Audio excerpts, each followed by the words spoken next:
ये कोई विश्वास नहीं है। विश्वास उस पर करना पड़ता है जिसको हमने कभी देखा नहीं है, जिसको जाना नहीं है। ठीक है ना?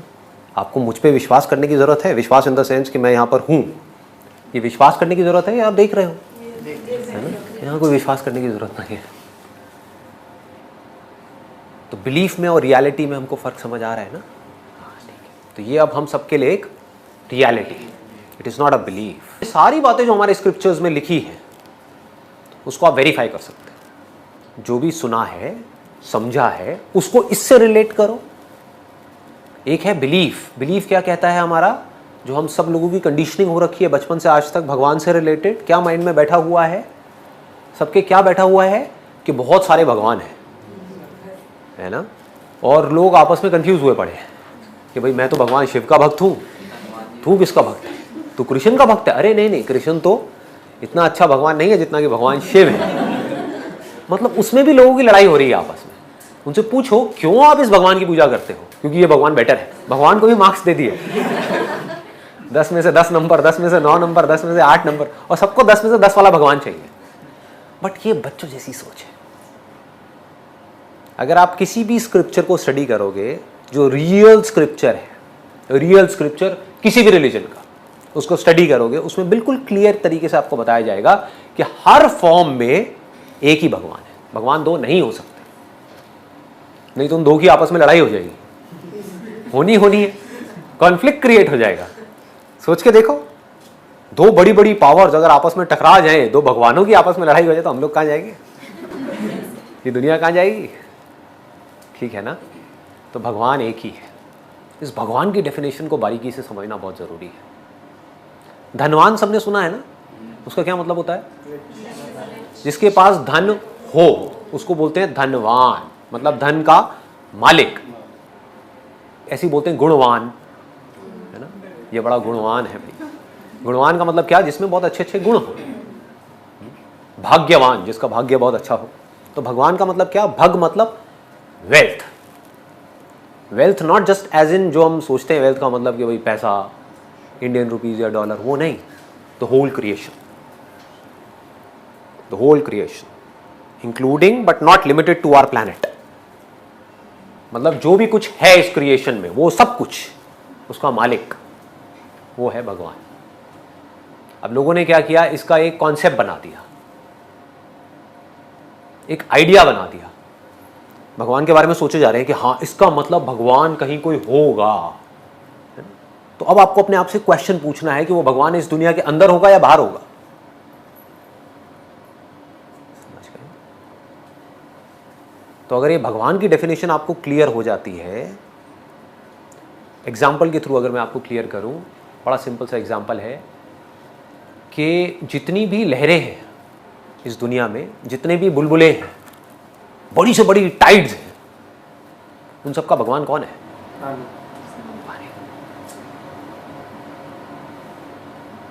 और कौन है बताओ?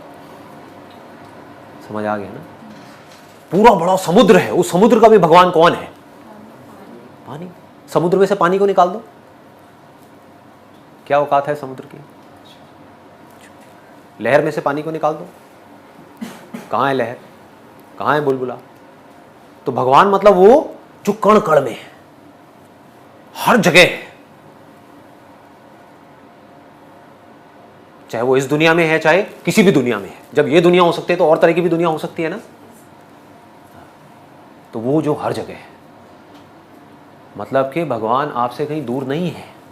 एक बहुत बड़ा मिसकंसेप्शन है, जिसको अगर आप भगवत गीता को ध्यान से पढ़ोगे तो आपको समझ आएगा, वेदों को ध्यान से पढ़ोगे तो आपको समझ आएगा।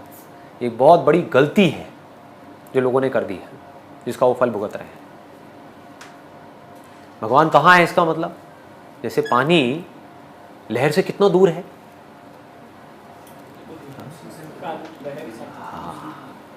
लहर एक्चुअल में पानी ही है। लहर है कहां? लहर कहां है? लहर सिर्फ माइंड में है, सिर्फ बोलने के लिए लहर है। एक्चुअल में क्या है? दोनों का फर्क समझ आ रहा है ना? बोलने के लिए उसको बदला जा सकता है, जो एक्चुअल में उसको नहीं बदला जा सकता।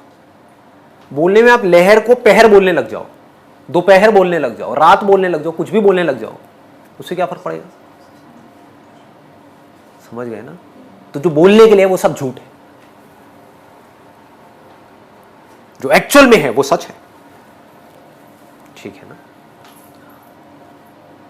तो एक्चुअल में सिर्फ पानी है, एक्चुअल में सिर्फ एक ही है। तो अब अगर कोई भी बाहर से आ करके आपको बोले, स्पेशली जो वेस्टर्न वर्ल्ड है, वो लोग समझ नहीं पाए हैं इस चीज़ को, इंडियंस भी नहीं समझ पाए, तो बाहर वाले क्या समझेंगे?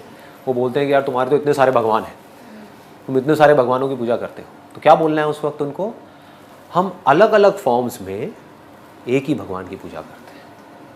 This is intelligence. जब कोई ऐसी जगह है ही नहीं जहां पर भगवान नहीं है, तो कहीं भी पूजा कर लो, किसी भी फॉर्म में कर लो। ये समझ करके करो तो कोई प्रॉब्लम नहीं है, ये बिना समझे करो तो क्या है? बेवकूफी। Then it is sheer foolishness। समझ आ रहा है या बहुत भारी हो रहा है, या आ रहा है कुछ कुछ अंदर घुस रहा है ना? कहीं भी ज्यादा हैवी हो तो आप मेरे से पूछ सकते हो, वहीं पे बीच में रुक करके पूछ सकते हो, क्योंकि ये नोशंस क्लियर करने बहुत जरूरी है। आपको समझ आना चाहिए कि रियलिटी है क्या, भगवान है क्या, जो इस पूरी क्रिएशन का कॉज है वो भगवान है। इसमें कोई डाउट तो नहीं है ना? भगवान और अल्लाह एक ही है। इस सवाल के दो रुख हो सकते हैं, दो रुख। आप कॉमर किधर लगाते वो इंपॉर्टेंट है। अल्लाह और भगवान एक है? हाँ एक है, एक ही है, दो तो नहीं है। अगर कहेंगे कि अल्लाह और भगवान यकसा है तो सवाल दूसरा रुख ले लेता है। इसका जवाब अगर आप पूछना चाहते हैं कि अल्लाह और भगवान एक है तो बेशक एक है। अगर आप पूछना चाहते हैं जो अल्लाह और भगवान, जो हिंदू लोग जो भगवान में मानते हैं और मुसलमान जो अल्लाह में मानते हैं वो एक है, तो मेरा जवाब इसमें ये कि अगर आप सही तरीके से हिंदू धर्म की किताबों का मुताला करेंगे और सही तरीके से इस्लाम धर्म की किताब का मुताला करेंगे तो दोनों यकसा है, वही है। लेकिन अगर जो मजहब के धर्म अधिकारी है उनकी बात सुनेंगे, जो किताबों के हवाले से दूर है, किताब के पैगाम से दूर है, तो हो सकता है आपको गलत राय मिलेंगी। जैसे मैंने फरमाया था मेरे तकरीर में कि कुरान में लिखा है सूरह इखलास में सूरा नंबर 112 आयत नंबर 1 में, कुल हुवल्लाहु अहद, कहो कि अल्लाह एक है। उसी तरीके से आप जब हिंदू मजहब की किताब का मुताला करते हैं, आप पढ़ते हैं, उसमें लिखा है छंदोग्य उपनिषद में अध्याय number 6 section number 2 shloka number 1 में लिखा है एकम एविदित्यम, भगवान एक है, ईश्वर एक है, दूसरा नहीं है। लिखा है श्वेताश्वेतर उपनिषद में चैप्टर नंबर 6 श्लोका नंबर 9 में, नाचस्य कसिज जनिता न चदीपा, उस भगवान के कोई वालिदैन नहीं है, कोई रब नहीं है। भगवान का कोई माँ नहीं है, कोई वालिद नहीं, कोई सुपीरियर नहीं है। लिखा है श्वेताश्वेतर उपनिषद में चैप्टर नंबर 4 श्लोका नंबर 19 में, नात्यस्य प्रतिमा अस्ति, उस ईश्वर की कोई प्रतिमा नहीं। प्रतिमा का मतलब है अक्स, painting, picture, portrait, statue, idol. उस भगवान की कोई प्रतिमा नहीं, कोई पिक्चर नहीं, कोई पेंटिंग नहीं, कोई अक्स नहीं, कोई फोटोग्राफ नहीं, कोई आइडल नहीं, कोई स्टैच्यू नहीं। ये दोहराया गया है यजुर्वेद में चैप्टर नंबर 32 श्लोका नंबर 3 में, न तस्य प्रतिमा अस्ति, उस ईश्वर का कोई अक्स नहीं, कोई प्रतिमा नहीं, कोई पिक्चर नहीं, कोई पेंटिंग नहीं, कोई फोटोग्राफ नहीं।